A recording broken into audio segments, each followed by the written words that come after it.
बोलती पुस्तके. ज्यांना वाचनाचा नाद त्यांना बोलती पुस्तके घाली साद. आमचं चॅनल सबस्क्राईब करा आणि सबस्क्राईब करायला इतरांनाही सांगा. नमस्कार श्रोते मित्र हो, बोलती पुस्तके सादर करीत आहे लेखिका नीलम माणगावे लिखित कादंबरी अखेर विसर्जन झाले. प्रकरण 17.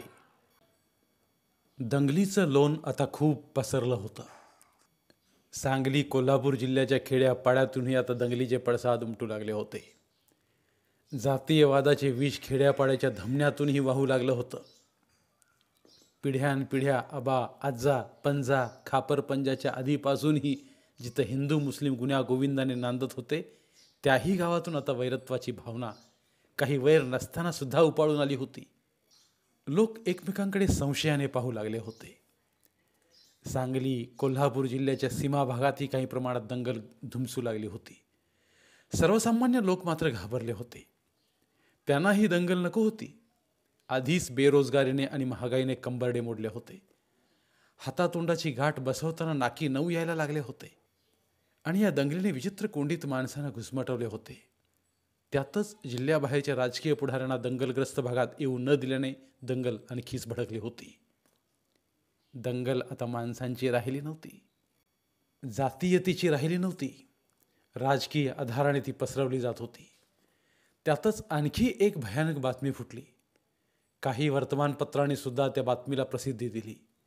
ऐकणाऱ्या वाचणाऱ्या प्रत्येकाच्या काळजाचा ठोका चुकला. एका गावात एका शाळेच्या पिण्याच्या पाण्याच्या टाकीत विष मिसळवण्याचा कट एका मुलीने ऐकला म्हणून तिच्या तोंडात ॲसिड ओतून तिचा खून केला. बातमी वाऱ्यासारखी पसरली. त्या गावातले लोक पिसाळले. पिसाळलेल्या लोकांनी वेचून वेचून हिंदूंनी मुस्लिमांच्या आणि मुस्लिमांनी हिंदूंच्या दुकानांना आगी लावल्या. चहाच्या टपऱ्या पेटवून दिल्या. पान टपऱ्यांची खोकी तोडून फोडून रस्त्यावर फेकून दिली. बातमी वाचून हसीनाही हैराण झाली. माणसं या पातळीला कशी उतरू शकतात तिला धक्काच बसला. गाव कुठलं हे महत्त्वाचं नाही, शाळा कुठली हेही महत्त्वाचं नाही, विष टाकणारी माणसं कुठल्या जातीची हेही महत्त्वाचं नाही. महत्त्वाचं आहे ती माणुसकीचा गळा घोटणारी घटना. समाजकंटकांनी याचाही विचार केला नाही की त्या शाळेत सगळ्याच जाती धर्माची मुलं असणार. एका लहानशा गावातील जर कुमार गट संपला तर त्या गावाचं भवितव्य काय? दुसऱ्या 10 वर्षात गावात तरुण तरुणीच नाहीत, सगळे म्हातारेच. किती भयंकर गोष्ट आहे ही. कट उधळून लावल्या त्या मुलीनं आपला बळी देऊन सर्व मुलांना वाचवलं. केवढी मोठी गोष्ट आहे ही. खरं तर त्या मुलीला मरणोत्तर राष्ट्रीय बाल शौर्य पुरस्कार द्यायला हवा. तिनं ही घटना उघडकीस आणलीच नसती तर. हसीनाचं अंग शहारलं. मनात आलं फक्त वाचून विचार करून आपली ही अवस्था झाली तर त्या मुलीला काय वाटलं असेल. तोंडात ॲसिड जात असताना ती किती तडफडली असेल. आपल्याच तोंडात ॲसिड पडल्यासारखी हसीना चरकली. सगळेच मुस्लिम वाईट नव्हते, सगळेच हिंदू वाईट नव्हते. माणूस म्हणून ते सारखेच होते. एकमेकांसाठी चुकचुकत होते, ते हळहळत होते आणि दंगल करणारेही त्यांचे जात बांधवच होते. जसे हिंदू होते तसे मुस्लिमही होते, फक्त ते माणूस नव्हते. दंगलखोर हे दंगलखोरच असतात. त्यांना स्वतःची जात नसते, स्वतःचा धर्म नसतो. दंगलखोर हीच त्यांची खरी जात असते. आणि दंगली घडवून जनजीवन विस्कळीत करणं, दहशत माजवून अराजकता फैलावणं हा त्यांचा धर्म असतो. अशानं माणूस कसं म्हणायचं? हसीनाचे मन उद्विग्न होत होते. अनेक बातम्या तिच्या कानांपर्यंत येत होत्या. तिची झोप उडवत होत्या. जाती धर्मावर प्रश्नचिन्ह निर्माण करीत होत्या. एका वसाहतीमधील एक मोठी अपार्टमेंटची इमारत. अनेक जाती धर्माचे लोक अनेक वर्षांपासून तिथं शेजारी शेजारी राहत होते. मुलं आपापसात खेळत होती, पिकनिकला जात होती, अपार्टमेंट समोर चांदणी भोजनही करत होती. कुठे काही अपपर भाव नव्हता. दिवाळीचा फराळ जसा सगळ्या अपार्टमध्ये पोहोचत होता तसे मोहरमचे रोटही सगळ्या अपार्टमेंटमध्ये पोहोचत होते. शिरकुर्मा सगळे आवडीने खात होते. हादग्याचा प्रसाद ही गोड मानून घेत होते.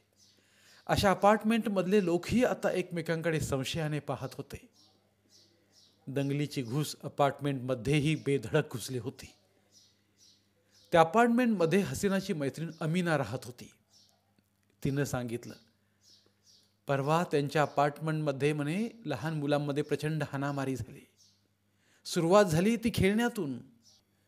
रोजच्या सारखी सगळी मुलं अपार्टमेंटच्या मोकळ्या जागेत आली. काय खेळायचं त्यांच्यासमोर प्रश्न पडला. कारण क्रिकेट खेळून त्यांना कंटाळा आला होता. दंगलीमुळे सगळ्यांच्या शाळा बंद होत्या. पालक कुठं बाहेर सोडत नव्हते. क्रिकेट खेळून आणि टी व्ही बघून मुलं कंटाळी होती. काहीतरी नवा खेळ पाहिजे होता. कबड्डी, खो खो, लपाछपी, बुद्धिबळ, टेनिस सगळे खेळ खेळून झाले होते. म्हणूनच नवा खेळ पाहिजे होता. पण तो मिळत नव्हता. नवा खेळ कुठला खेळायचा विचार करून करूनही नवा खेळ सापडत नव्हता. चला क्रिकेटच खेळूया आशिष म्हणाला. तसे सगळे नको नको म्हणाले. आणि आपण गणपती खेळूया का इनामदारांच्या जान्हवीने विचारले. धम्माल गणेशोत्सव करूया, गौरी बसवूया, गौरीची गाणी म्हणूया, गणपतीची आरती करूया. थोडं थांबून हनवटीवर बोट ठेवून ती पुढं म्हणाली, तुम्ही मुलं गणपती विसर्जनाची मिरवणूक काढा, आम्ही मुली मग गणपतीसमोर फुगड्या धरतो, जिम्मा खेळतो. धम्माल येईल नाही, चला गणपती खेळूया.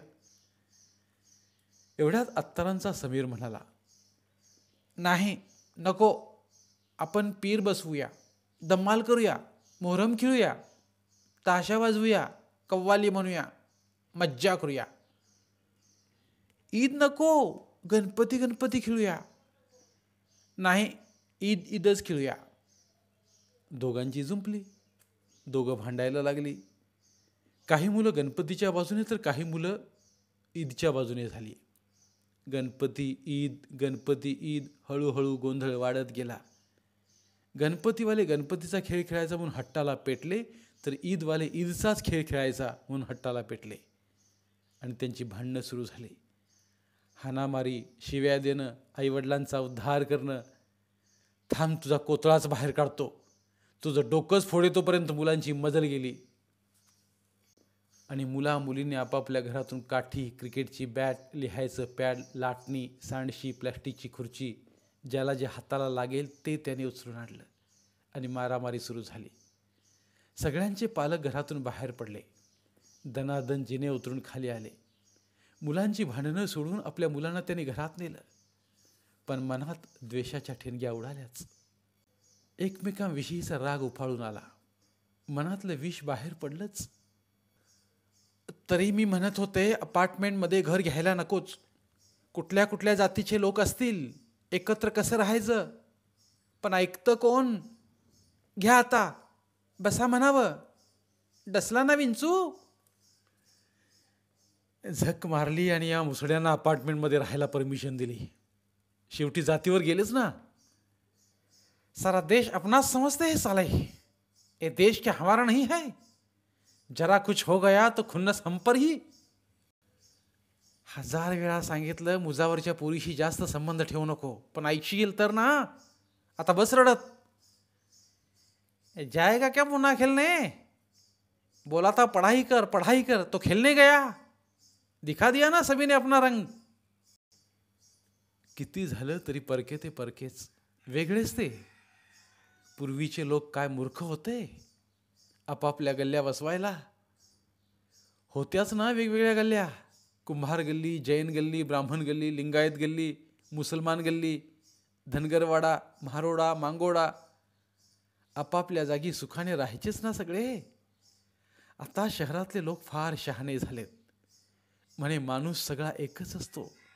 एका अपार्टमेंटमध्ये सुखानं राहायचं, जातीपातीचा काय संबंध. घ्या म्हणावं आता, घाला गळ्यात गळे. आमिनाकडून हे सगळं ऐकून हसीनाला धक्काच बसला. जातीयतेचे विष माणसांच्या रक्तात किती खोलवर भिनलंय आणि मुलांच्यात सुद्धा ते किती झिरपतंय याचा हा पुरावाच होता. हसीनाला खेद वाटला, वाईट वाटलं गणपती खेळायचं की ईद खेळायचं.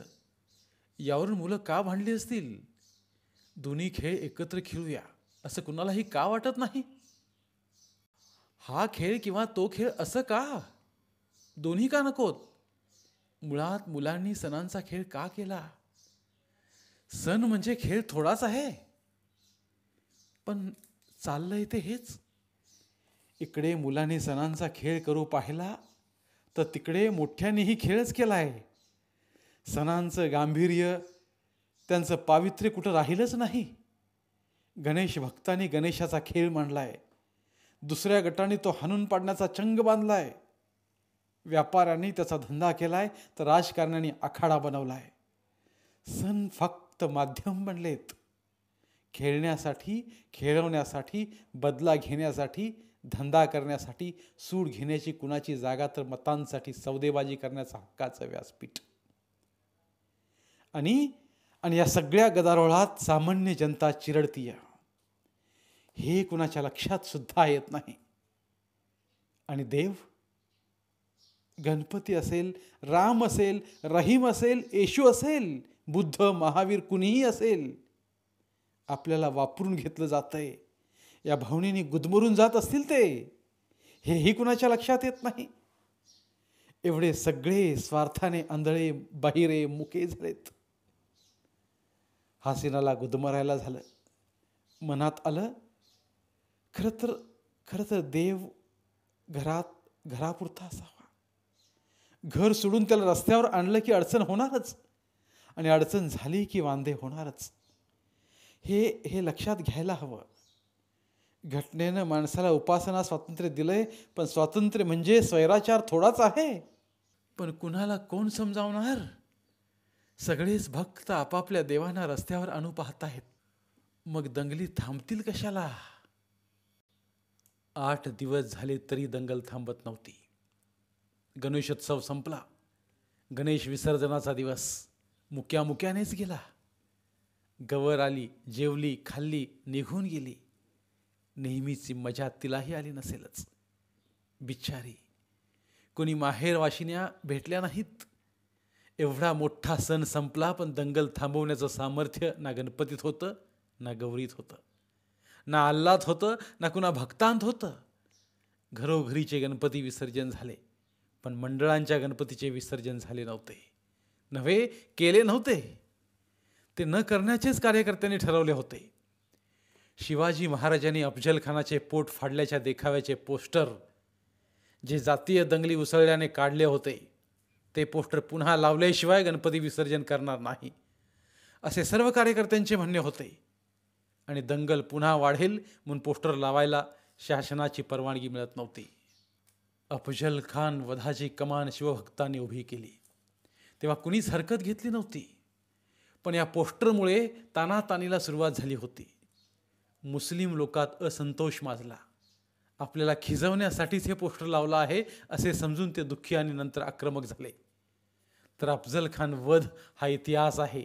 त्याचे कुणाला वाईट वाटायचे, दुःख व्हायचे, अपमानित व्हायचे किंवा राग यायचे कारणच काय, असे हिंदू कार्यकर्त्यांचे मत होते. आधी धुसफूस, मग चीड, मग दंगलीचे वारे व्हायला लागले. आणि दंगल थांबवण्याचा प्रयत्न म्हणून निवडणूक आचारसंहिता लागल्याने आचारसंहितेचे निशाण साधून शासनाने ते पोस्टर उतरवले. झाले.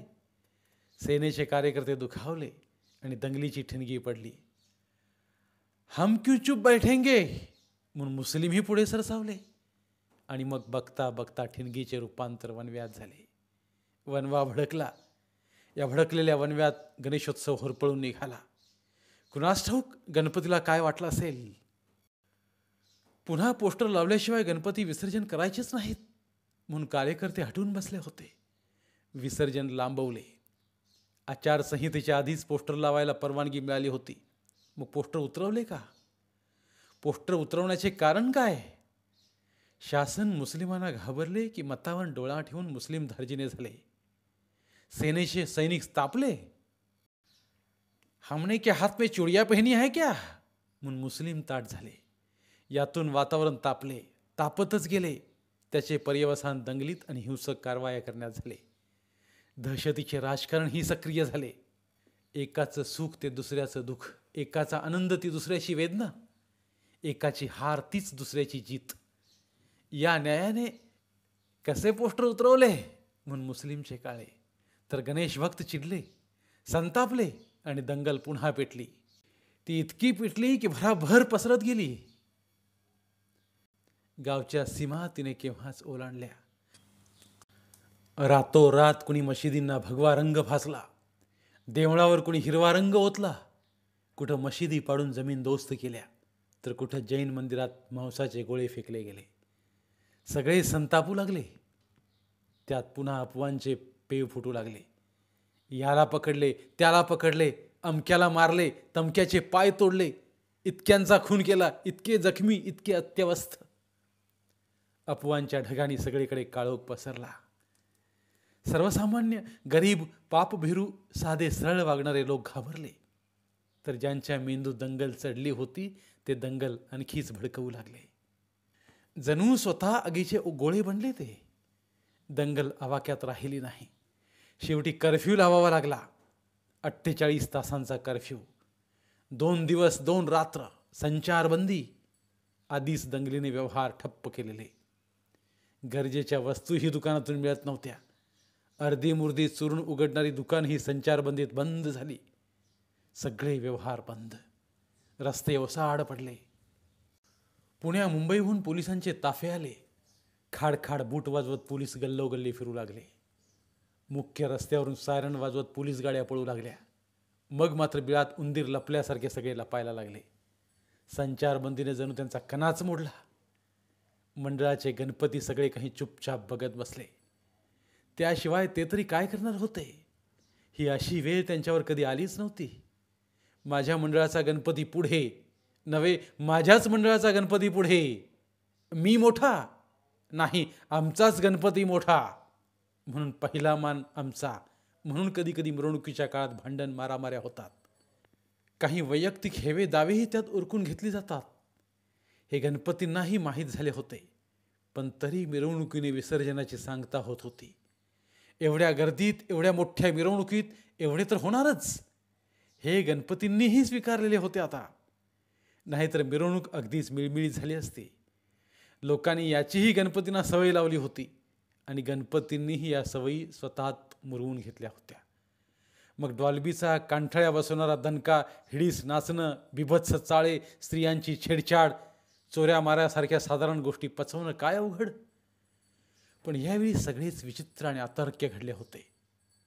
असे यापूर्वी कधीच घडले नव्हते.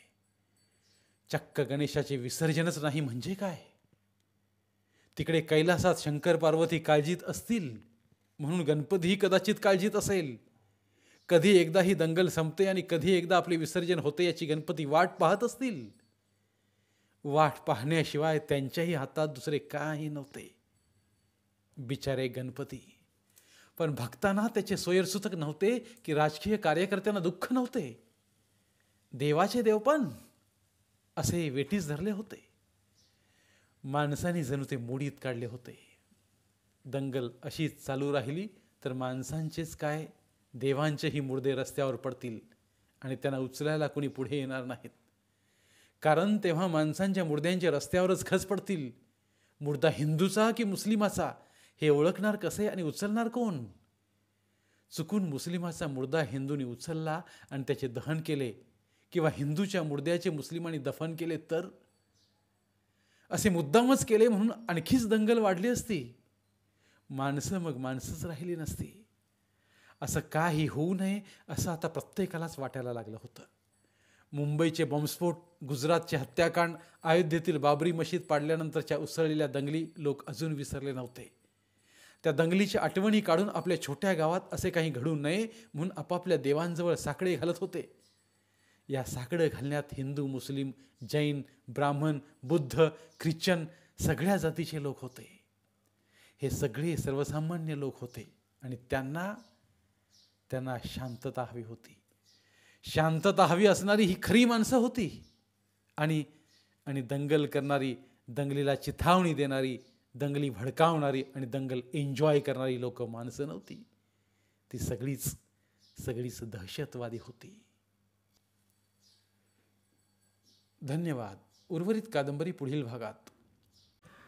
मराठीतील प्रतिभावंत लेखकांचं साहित्य कथा कादंबऱ्या ऐकण्यासाठी आमचं बोलती पुस्तके हे चॅनल सबस्क्राईब करा आणि मराठी साहित्याचा प्रसार करण्यासाठी प्रत्येक मराठी माणसाला सबस्क्राईब करण्यासाठी आवाहन करा आणि बोलती पुस्तके या साहित्य चळवळीत सहभागी व्हा. आपले पुन्हा एकदा धन्यवाद.